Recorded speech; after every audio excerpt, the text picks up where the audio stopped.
관상학 시리즈 중에서 두 번째 시간이 되겠습니다. 12개의 궁 중에서 재백궁을 살펴보도록 하겠습니다.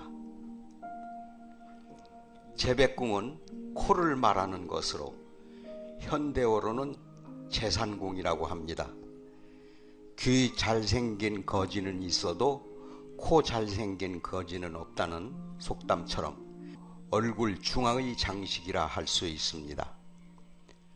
얼굴이 아무리 잘생겼어도 코가 좋지 못하면 얼굴이 깎이고, 얼굴은 비록 잘생기지 못했어도 코가 훌륭하면 얼굴이 돋보입니다. 미인치고 코 납작한 미인이 없고, 코 납작한 사나이를 미남이라고 부르는 경우는 없습니다. 이처럼 코는 미관상 가장 중요한 곳입니다.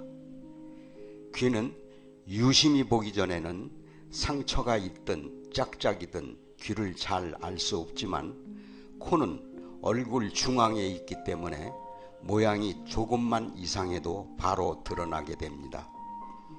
콧구멍이 조금만 커도 바로 알 수 있고, 높고 낮은 모습에 그 사람의 특징으로 가장 빨리 나타내는 곳이기도 합니다. 콧구멍이 조금만 커도 바로 알 수 있고, 높고 낮은 형태로 봐서 그 사람의 특징을 가장 빨리 나타내는 곳이기도 합니다. 그래서 찰색을 살피는 데는 인당과 코인 준두의 두 곳을 보아서 기륭을 판단하게 되어 있습니다. 모양이 좋고 살비듬이 좋으며 콧구멍이 드러나지 않고 보기 좋은 코가 재운이 좋습니다. 굽었거나 비뚤어지고 지나치게 높거나 낮거나 살이 부족해서 뼈가 툭 붉어진 상태는 좋지 않습니다.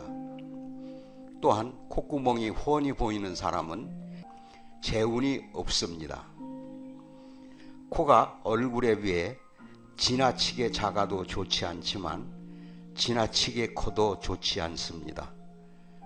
얼굴 전체와 조화를 이루어 마치 쓸개를 달아놓은 듯 위쪽은 약간 가늘고 아래로 내려올수록 점점 커지는 코가 가장 좋습니다.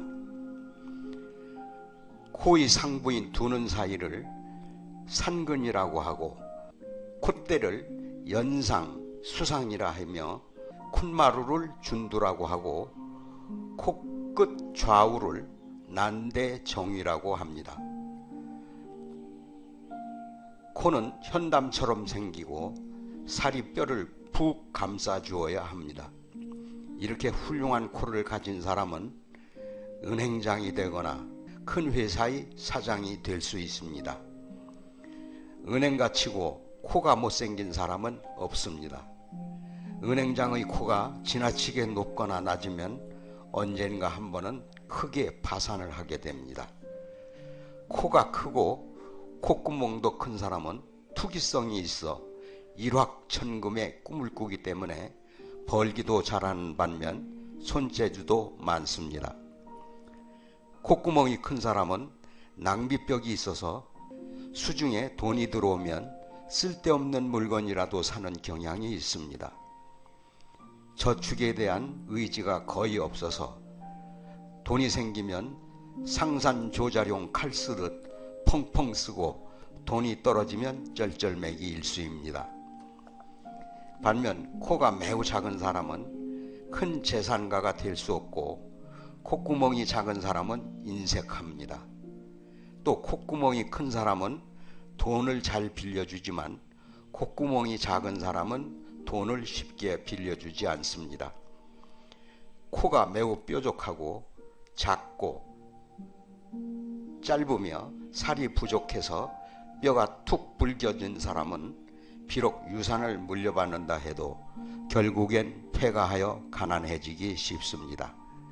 대개 40에서 50세 사이에 재산이 없어지고 그 후로는 고생하기 십상입니다. 코가 잘생긴 부위는 좋은 남편과 행복하게 삽니다. 그러나 코가 굽었거나 추하게 생긴 여성은 좋은 남편을 만날 수가 없습니다. 생리별을 하거나 사별하는 경우도 많습니다. 요행이 생리사별은 면한다 해도 남편이 첩을 얻기 때문에 항상 불행할 가능성이 높습니다. 코에 검은 사마귀가 있거나 주름살과 흠이 있으면 아무리 좋은 코라도 운이 좋지 않습니다. 난대 정위에 검은 점이 있으면 금고 속에 쥐가 들어가 돈을 갉아먹는 것과 같아서 아무리 많은 돈이 생겨도 곧 나가버리기 쉽습니다.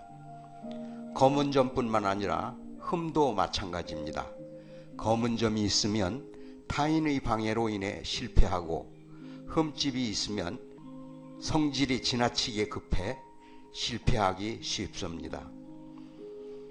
검은 사마귀는 코에만 적용되는 것이 아니라 안면 전체에 적용됩니다.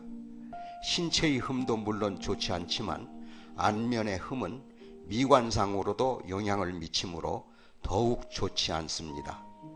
콧등에 주름이 잡힌 사람은 재산이 쌓이지 않고 자녀와의 인연도 적습니다. 콧등에 세로 금이 있는 사람은 자식이 없어서 양자를 두는 경우가 많고 자식이 있다 하더라도 재산을 손해보는 형상을 낳고 있습니다.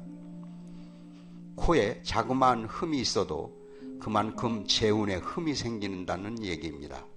또 아무리 가난한 사람이라도 아들이 코가 잘 생겼으면 말년에 아들로 인해 재산을 쌓을 수 있습니다.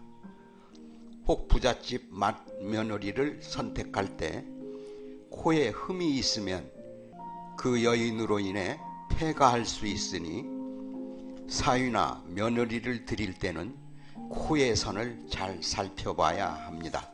관상학 시리즈 두 번째 시간으로 재백궁에 대해서 살펴보았습니다.